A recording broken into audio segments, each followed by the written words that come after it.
Comptez mains sur nos familles. Oh Saint José, oh Dieu fidèle, oh grand descendant de Cluny, oh Saint José, notre Père, veille sur tes enfants. Au nom du Père et du Fils et du Saint-Esprit, le Seigneur soit avec vous. De même que Saint Joseph est le père de la congrégation, Marie en est la mère générale. C'est à ces deux éminentes protections que nous devons nous confier. Chers frères et sœurs, chères filles et fils de différentes fraternités, chers pèlerins de la grotte mariale de Javoué. Aujourd'hui, 12 mai, c'est l'anniversaire de la fondation de la congrégation des Sœurs de Saint-Joseph de Cluny. C'est en effet le 12 mai 1807 que les 4 sœurs Javoué, Anne qui devient sœur Anne-Marie, Pierrette, sœur Marie-Thérèse, Marie-Françoise, sœur Marie-Joseph et Claudine, sœur Rosalie, et 5 autres jeunes filles firent leur prise d'habit et leur profession à Châlons. En cette année jubilaire, faisons nôtres les paroles de la supérieure vice-provinciale lors de la messe de l'ouverture de l'année Anne-Marie Javoué, je cite: « Toutes les dates de la congrégation seront solennisées. » C'est donc dans un esprit de foi et de prière que nous allons vivre ce moment de grâce. Au nom de la supérieure vice-provinciale, au nom des sœurs de Saint-Joseph de Cluny, au nom de l'équipe pastorale de la grotte mariale de Javoué, nous vous souhaitons la bienvenue à la célébration de l'Eucharistie de ce soir. Veuillez vous lever pour continuer notre célébration eucharistique. Je confesse à Dieu Tout-Puissant. Je reconnais devant mes frères que j'ai péché en pensée, en parole, par action et par omission. Oui, j'ai vraiment péché. C'est pourquoi je supplie la Vierge Marie, les anges et tous les saints, et vous aussi mes frères, de prier pour moi le Seigneur notre Dieu. Que Dieu Tout-Puissant nous fasse miséricorde, qu'il nous pardonne nos péchés et nous conduise à la vie éternelle. Amen.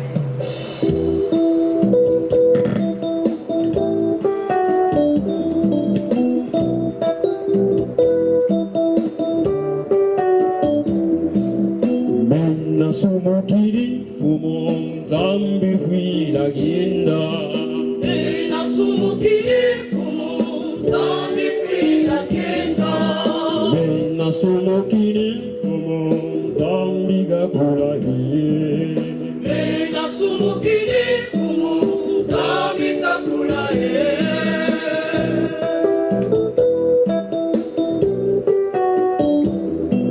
Masamamane kuta Mungu na njilo mfumo zambiani. Masamamane kuta Mungu na njilo mfumo zambiani. Masamamane kuta Mungu na njilo mfumo zambiani. Masamamane kuta Mungu na njilo mfumo zambiani.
Dieu Tout-Puissant, à l'aube des temps nouveaux, tu as confié à Saint Joseph la garde des mystères du salut. Accorde maintenant à ton Église, toujours soutenue par sa prière, de veiller sur leur achèvement. Nous te le demandons par Jésus-Christ, ton Fils, notre Seigneur et notre Dieu, qui vit et règne avec toi dans l'unité du Saint-Esprit, un seul Dieu pour les siècles des siècles.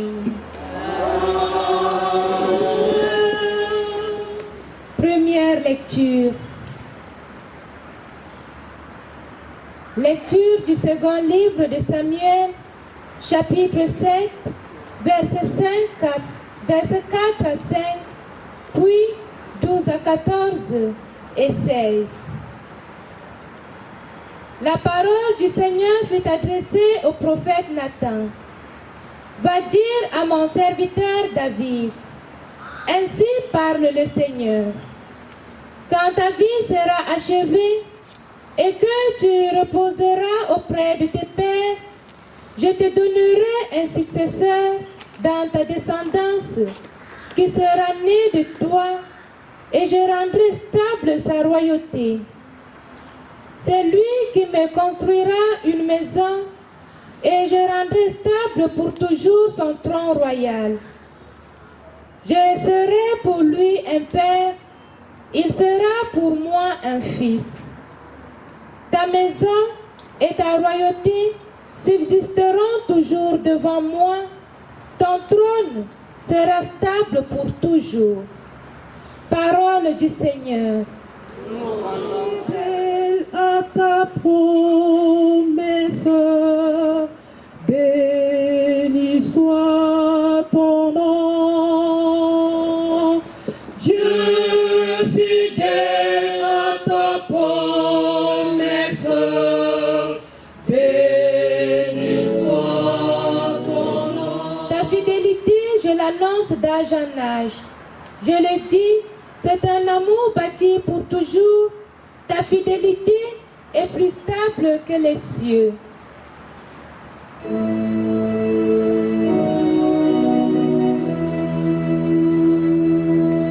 Dieu fidèle à ta promesse, béni soit ton nom. Dieu fidèle à ta promesse, béni soit ton nom. Avec mon élu, j'ai fait une alliance. J'ai juré à David, mon serviteur, j'établirai ta dynastie pour toujours.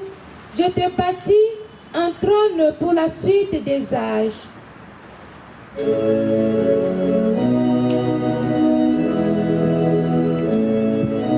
Dieu fidèle à ta promesse, béni soit ton nom. Dieu fidèle à ta promesse, béni soit ton nom. Il me dira, tu es mon Père, mon Dieu, mon roc et mon salut. Sans fin, je lui garderai mon amour, mon alliance avec lui sera fidèle.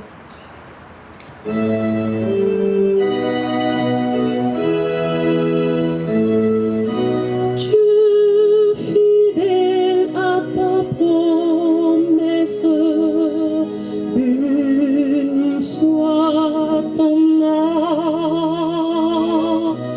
Dieu fidèle à ta promesse, béni soit ton nom. Et avec votre esprit.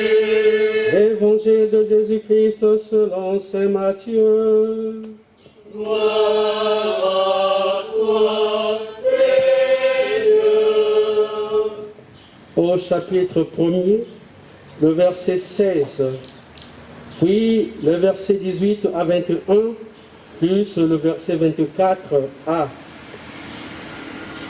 Jacob engendra Joseph, l'époux de Marie, de laquelle fut engendré Jésus, que l'on appelle Christ.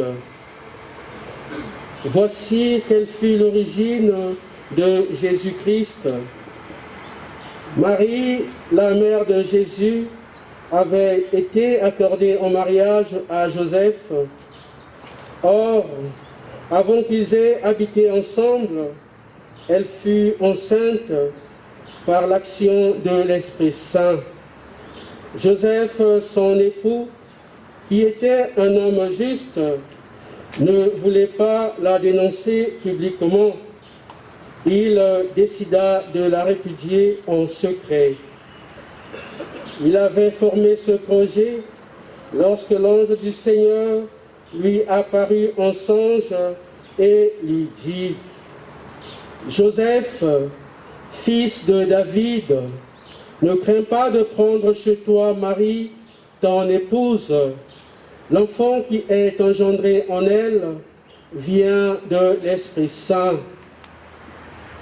Elle mettra au monde un fils auquel tu donneras le nom de Jésus, c'est-à-dire le Seigneur sauve, car c'est lui qui sauvera son peuple de ses péchés. Quand Joseph se réveilla, il fit ce que l'ange du Seigneur lui avait prescrit.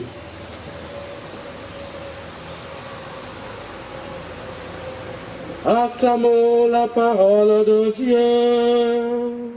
Louange à toi, Seigneur Jésus.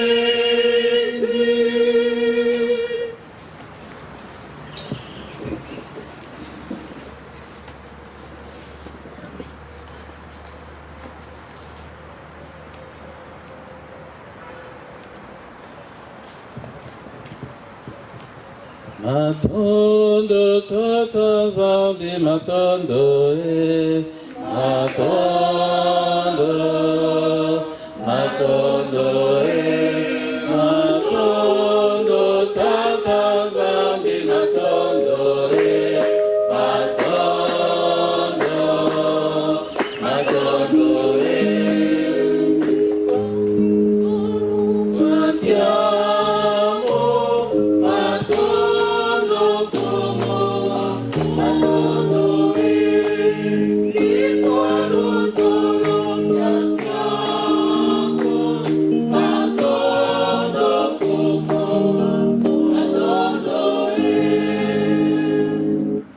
Frères et sœurs en Christ, la paix du Christ. Amen. La paix du Christ. Amen.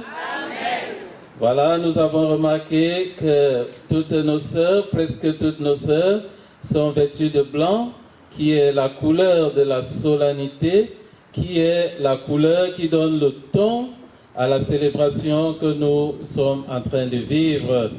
Nous vivons la fondation ou alors la commémoration de la fondation de la communauté des sœurs de Saint-Joseph de Cluny. Qu'est-ce que cela peut bien signifier pour nous?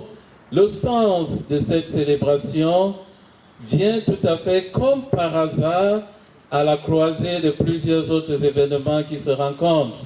Nous le savons, cette année, c'est l'année qui a été décrétée, année Anne-Marie Javoué.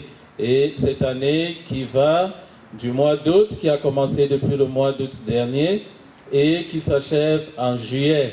Et donc, c'est un premier événement que nous célébrons dans l'événement.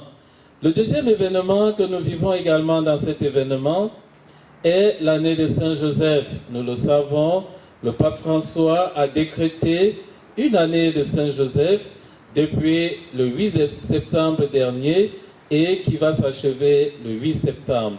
Nous sommes dans un événement à l'intérieur d'un événement.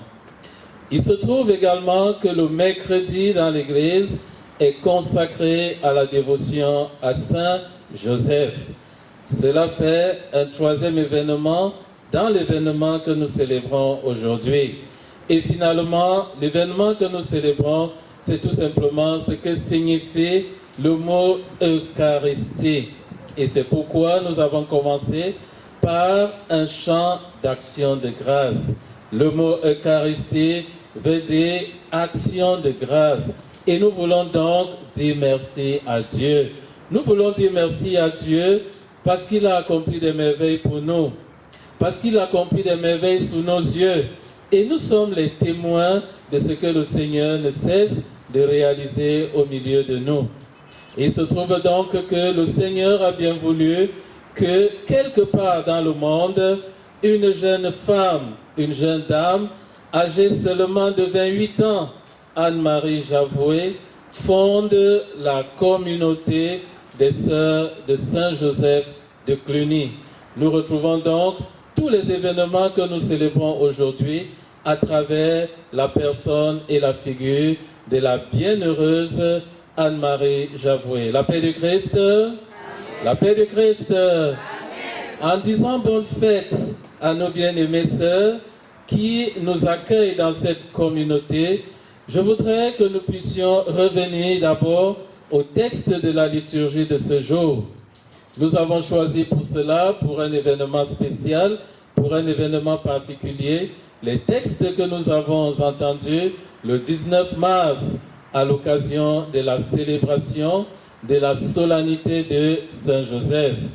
Et dans la première lecture tirée du livre de Samuel, le second livre de Samuel, le prophète Nathan adresse une parole à David. Et David a un projet, celui de bâtir une maison à Dieu. Et David, dans son projet, veut bâtir une maison au premier sens du terme à Dieu. Une maison au sens littéral du terme. Il a voulu construire un bâtiment à Dieu. Mais en retour, Dieu lui dit, c'est moi qui vais te bâtir une maison. Même si le mot maison est le même que nous utilisons, le deuxième sens est beaucoup plus profond. Pourquoi? Parce que la maison que Dieu veut bâtir à David, c'est une descendance. Dieu promet une maison en termes de personnes, une maison en termes de vivants, susceptibles de louer et de glorifier Dieu. Pourquoi? Parce que un bâtiment à lui seul ne saurait faire la gloire de Dieu. La gloire de Dieu, c'est l'homme debout. La gloire de Dieu, c'est l'homme vivant, nous rappelle saint Irénée de Lyon.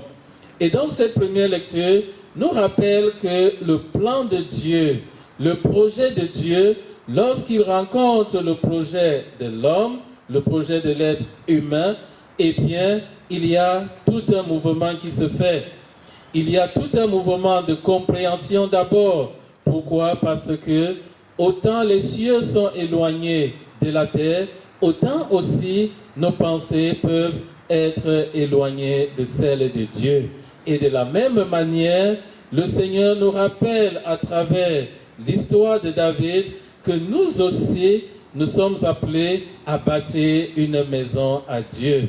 Une maison de vivants, une maison d'hommes et de femmes debout, engagés et qui sont prêts, qui sont prêtes à se mettre en route pour faire la volonté de Dieu. Et la commémoration donc de la fête ou alors de la fondation des Sœurs de Saint-Joseph de Cluny nous rappelle donc que Dieu a eu un projet dans la vie de Anne-Marie Javoué. Et ce projet s'est traduit de manière concrète pour nous à travers la fondation justement de cette communauté. Dans l'évangile que nous venons d'entendre, nous avons écouté l'histoire de la généalogie de Jésus, mais centrée sur la personne de Joseph. Et l'évangile nous enseigne que Joseph est cet homme qui a fait l'expérience de la radicale opposition entre le plan de Dieu et le plan humain, entre la volonté de Dieu et la volonté humaine. Et Joseph donc, promis, ou alors à qui Marie a été promise comme épouse, doit faire l'expérience d'un désenchantement. Joseph doit faire l'expérience de quelque chose qui dépasse sa volonté, quelque chose qui dépasse sa compréhension du mystère de Dieu.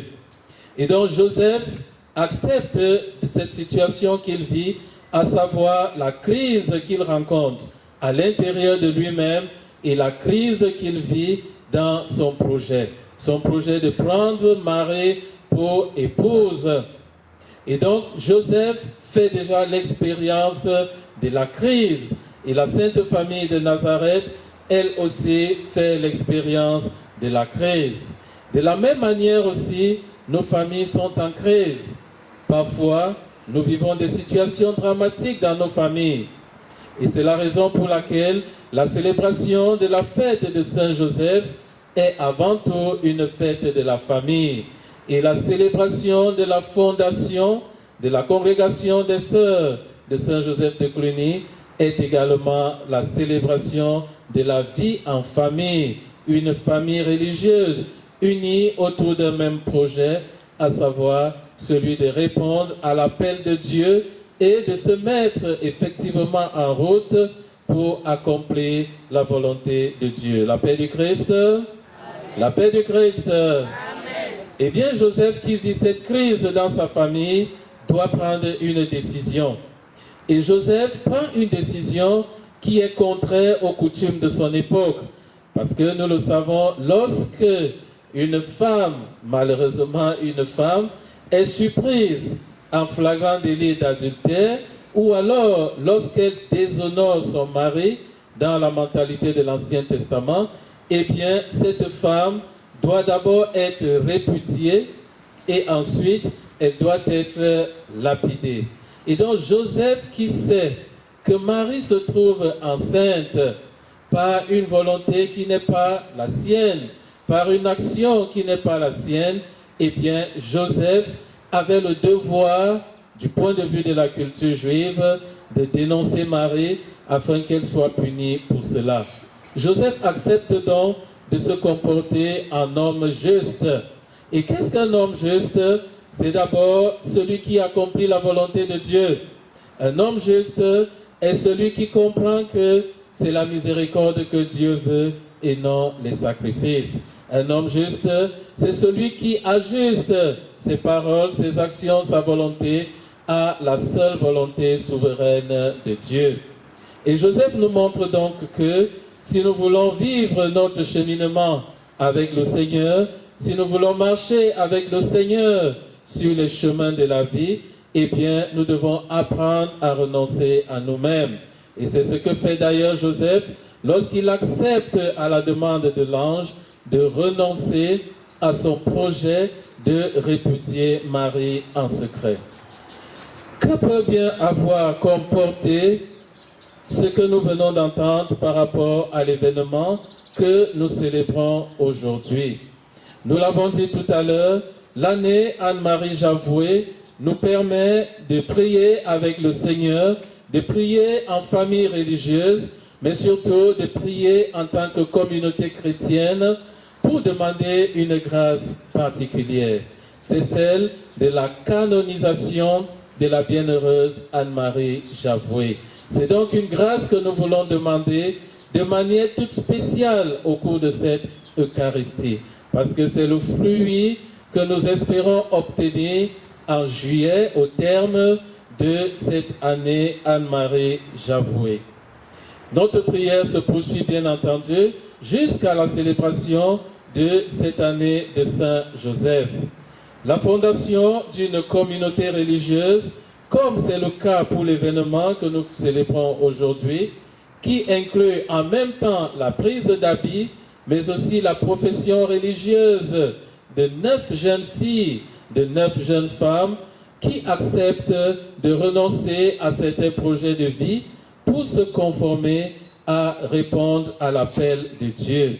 Et en cela, Anne-Marie Javoué nous montre déjà un exemple missionnaire, un exemple qui nous rappelle que nous aussi, nous sommes appelés au sein de nos familles à être des prédicateurs de la bonne nouvelle.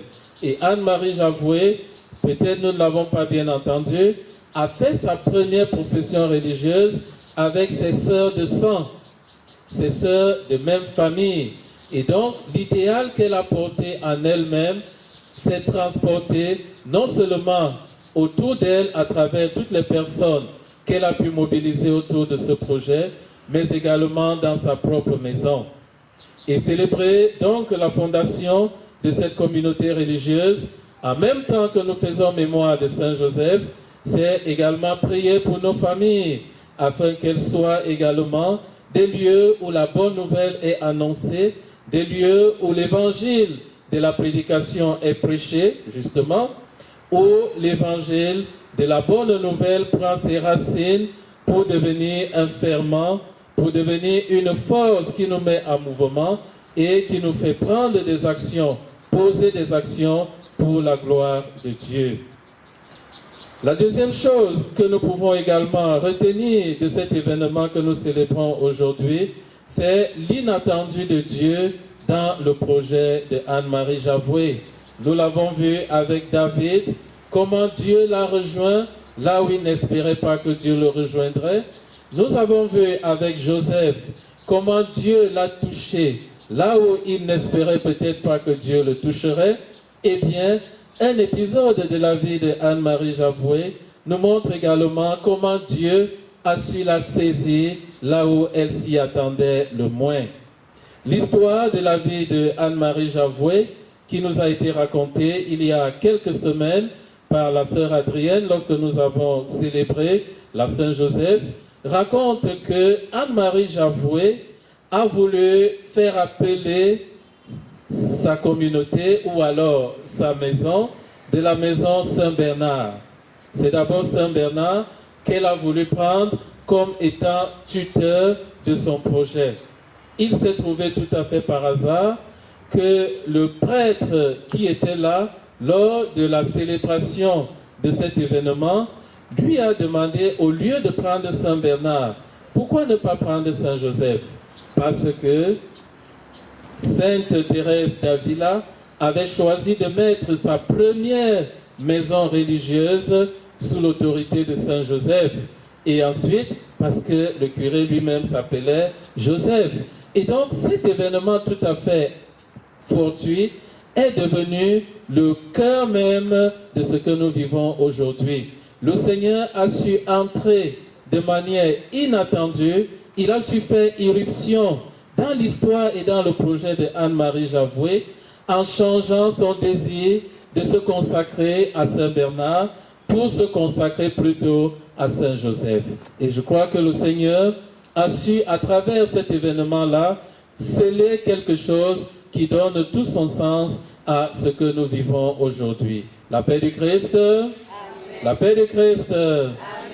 Eh bien, chers frères et sœurs, au moment où nous célébrons avec nos sœurs la fondation de leur communauté religieuse, nous nous rappelons tout simplement que le Seigneur a également un projet pour chacun et pour chacune de nous. Même si nous ne comprenons peut-être pas encore, même si nos certitudes sont pour nous des convictions enracinées, eh bien le Seigneur attend de nous que nous puissions toujours aménager un petit espace à l'intérieur duquel il a également son mot à dire. Et le Seigneur continue d'accomplir cela, ces miracles dans nos vies aujourd'hui. Et nous voulons donc, en célébrant Anne-Marie Javoué, en célébrant les sœurs de Saint-Joseph de Cluny, prier pour nous-mêmes, afin que le Seigneur soit également pour nous une lumière sur nos routes, une lumière qui éclaire nos lanternes encore éteintes, une lumière qui nous permet de voir le chemin par lequel lui-même il veut nous conduire. Demandons donc cette grâce par l'intercession de notre bon Père Joseph et surtout par l'intercession de tous ceux et toutes celles qui, à partir de leur expérience de la spiritualité de Saint Joseph de Cluny, nous pensons à toutes les fraternités, mais aussi à toutes les sœurs décédées, afin que le Seigneur, par leurs exemples de vie, puisse également nous accompagner et nous conduire. Amen. Amen. Joyeux anniversaire, joyeux anniversaire, Nestor. Joyeux anniversaire, joyeux anniversaire, joyeux anniversaire, joyeux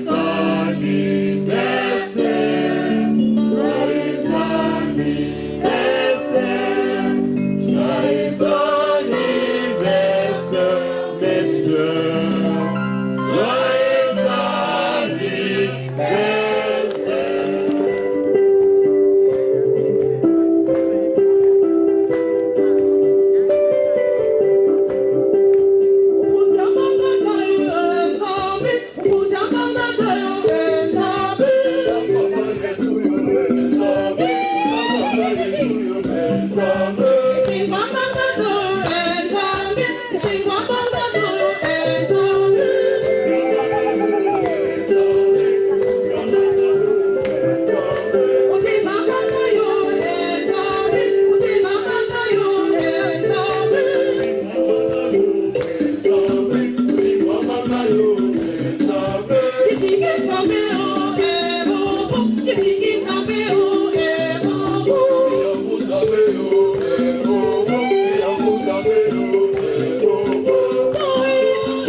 Nous tendons vers la fin de notre année, mais nous vous annonçons que le 15 juillet, nous allons célébrer la clôture de cette année Anne-Marie Javoué dans nos différentes communautés.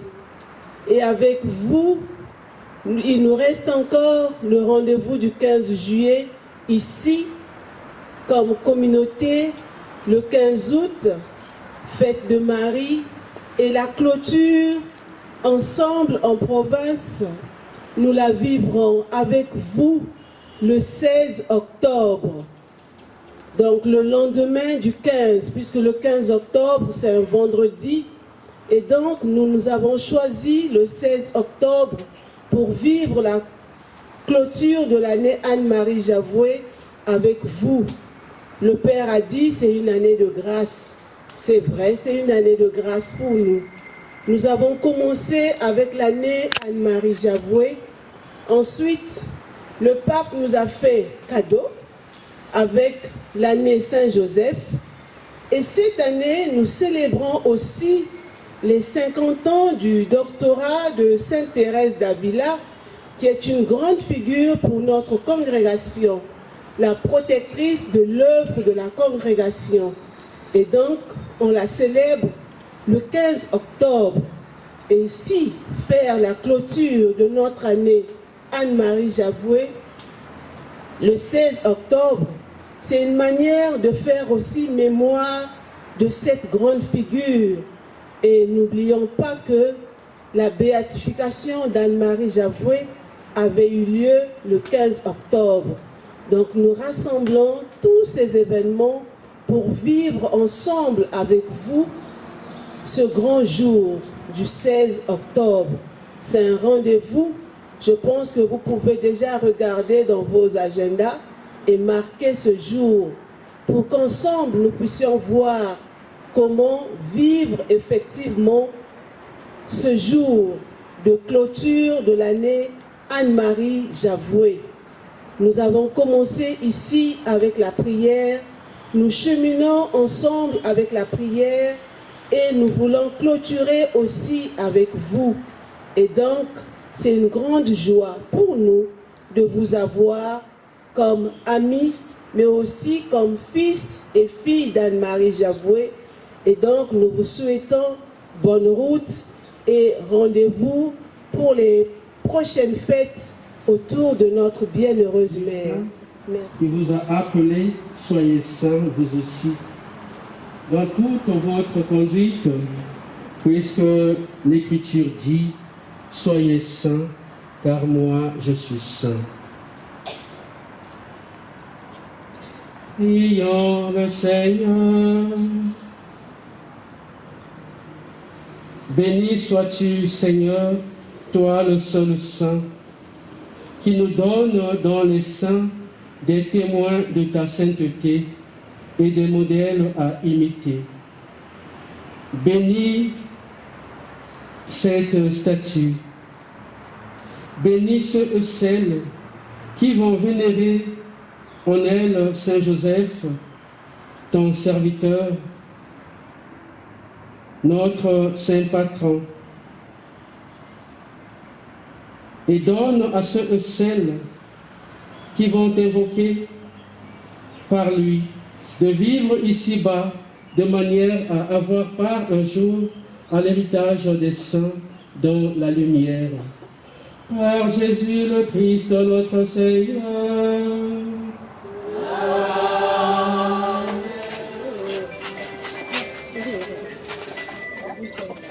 Amen.